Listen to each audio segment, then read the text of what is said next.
Let's review all Elegro Web Wallet's functionalities.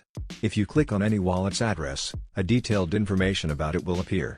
You can monitor the history of your outgoing and incoming transactions, purchases and exchanges there.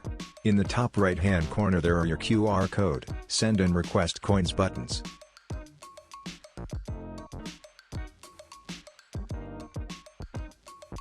Go back to the menu with the list of your wallets.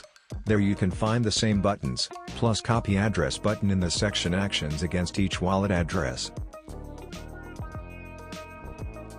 If you need to exchange currencies, got to Exchange tab in the left menu of your Elegro wallet. Choose a currency for exchange and a currency you would like to receive, specify the amount you will exchange.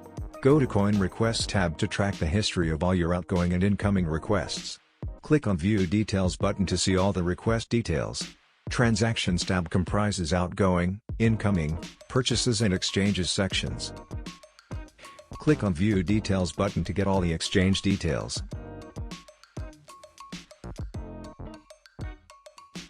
Activity tab reflects the list of activities made by you within Elegro Wallet. Click View Details button to find out more information about each activity. On Settings tab you can change a password, customize notifications and set up a type of verification.